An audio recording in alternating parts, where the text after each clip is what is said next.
Alright, what we're going to be looking at today is rates and differentiation, and increasing and decreasing, particularly when it relates to motion. So you can take a look and read some of this. I'm not going to read it out to you. It's all stuff you've done before. It's increasing if the first derivative is greater than 0, decreasing if the first derivative is less than 0. Here is an idea about our graphs, where they're increasing at increasing rates, increasing at decreasing, and etc. and etc. And you can take a look at these by pausing the video and giving it a further look. Let's get right into it. In the first 8 months after its listing, the share price P of the new company Avocado Marketing has the cubic function right there, where the time is months after the listing. What was its initial share price and its final share price? So A is going to be, the initial share price will be when t is equal to 0. So if we sub in t is equal to 0, we're going to get 0 minus 4 cubed minus 12 times 0 plus 100.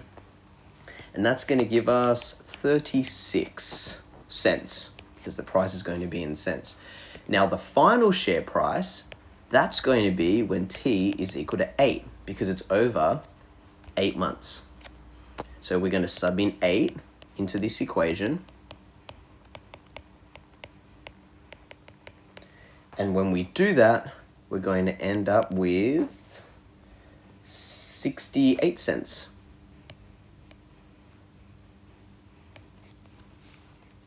Just like that. So that's going to be the little difference that we've got there and the change. What were the rate of change of the price and the rate of change of the rate of change? So the rate of change of the price, that there is going to be the first derivative, P dash, which we can find by differentiating the function that we've just got. So P dash will be the rate of change, which will be chain rule, 3t minus 4 squared minus 12, and the rate of the rate of change will be the second derivative, which is going to be 6 bracket t minus 4. So there's our first two. When was the share price at a local maximum or minimum, and what were their values? So we know from this work before that it's a maximum or a minimum when the first derivative is equal to 0. So we've got our first derivative that we've just found. Let's solve it. T minus 4 squared equals 12, 3. Divide both sides by 3. Let's take the square root of both sides. Now, time here is positive, so we don't need to worry about whether it's plus or minus or not. Because, actually we do need to worry about whether it's plus or minus or not, sorry. And that is because I'm going to be adding 4 to both of these numbers. So t is going to be negative 2 plus 4, or t is going to be 2 plus 4, which gives me times of 2 and gives me times of 6. So those are going to be the times where the share price at month 2 and month 6 are when it's going to be a maximum or a minimum. So we don't actually know which one it is going to be yet, but we could find these values by substituting the values of t into the second derivative. So let's do that. P double dash is going to be, you can see here, it's going to be negative 12, which is less than 0, which is a maximum. And if we put 6 in, we get 12, which is greater than 0, which is a minimum.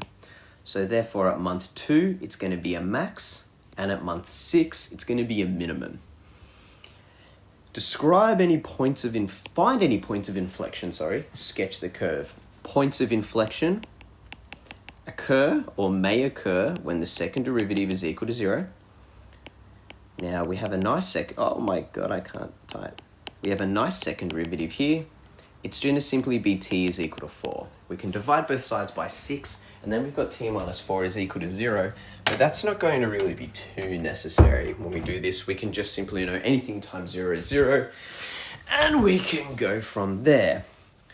We need to check that it is a point of inflection. Let's do that using the second derivative now, and handily we can use these values we've already got. We can see that our values for t and our second derivative 2, 4, 6 changes. 4, it's 0. 6, it's positive. 2, it's negative. Concavity changes. Therefore, t equals 4 is a point of inflection. And then we can begin to sketch the curve. Now, to sketch the curve, we're going to need to sub t into the original OG to get the y values or the p values. But if we simply just know that I kind of know what's happening right now, I'm going to just do a wee simple sketch here. 2, 4, 6, 8. We know the values there. We know its initial share price is 36. We know the share price at 8 is 68. Yep. So it's going to be 2. When it's 8, it's going to be 68. And we know that at 0, we know at some point 2, there's going to be a maximum. And we know at some point 6, that there's going to be a minimum.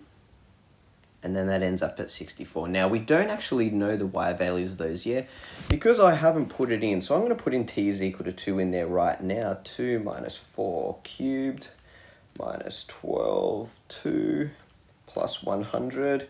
It is 68. So that maximum value there is 68. So it happens to be at 2. Pardon me. And it happens to be at 8 as well. So there we go. We can find those right there. Describe the behavior. When we're talking about the behavior for E, we're talking about if it's increasing or decreasing and the rate at that it is doing so. So between 0 and 2, it's going up there. It's going to be increasing at a decreasing rate. From 2 to 4, going down there, it is decreasing at an increasing rate, decreasing at a decreasing rate there, and finally increasing at an increasing rate. And if we quickly go back, we can use these right here to inform what the curve's doing at that point. So we can match these 4 to the graph that I've just drawn there. And then we can take a look at it.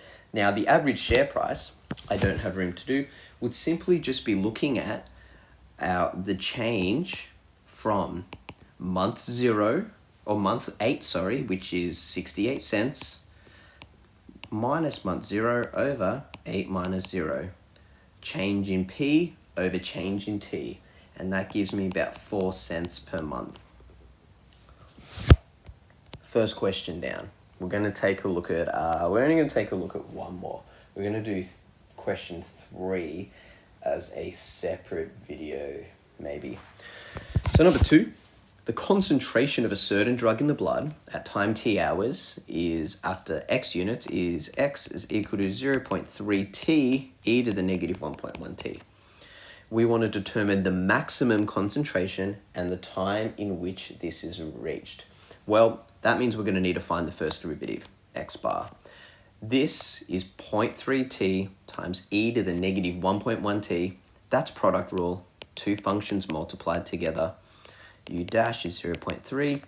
V is e to the negative 1.1 t.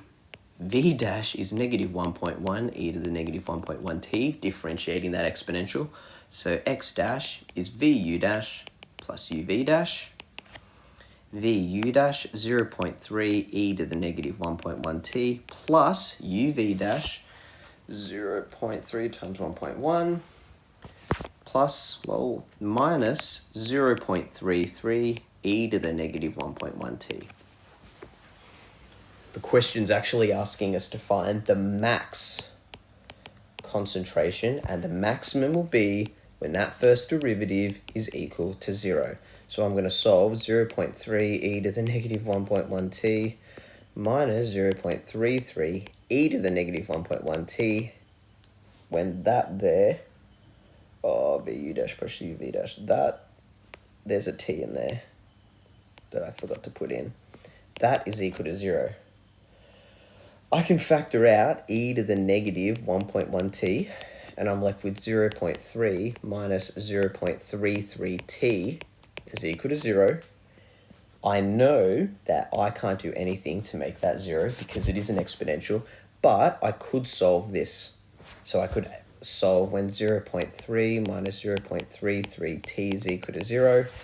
Doing a simple calculation tells me it's 0.3 divided by 0.33, and that number sucks.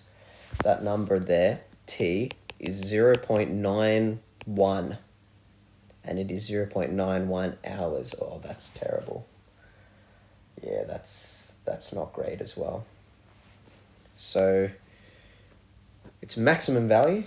So let's actually find that value so we know that we can check to see if it is a maximum by substituting it into the first derivative, or we can look at either side of this point here in the first derivative. Now I'm actually going to run out of space if I do that, or maybe I'm not going to do that.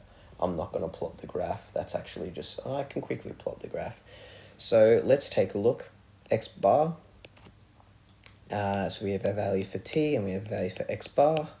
Let's quickly check it is a maximum. So we've got 0, 0.91, and I'm going to use 1 as well. 0.91, x bar is 0. If I substitute 1 into the first derivative, I'm going to end up with e. Well, so let's do 0 first. If I substitute 0 into the first derivative, I'm going to get e to the power of 0, which is 1, times 0.3 minus 0, which is positive. It's 0.3. Now, if I put 1 into here, and you'll get the feeling that it's actually going to end up being negative. Therefore, it's going from positive, neutral, negative.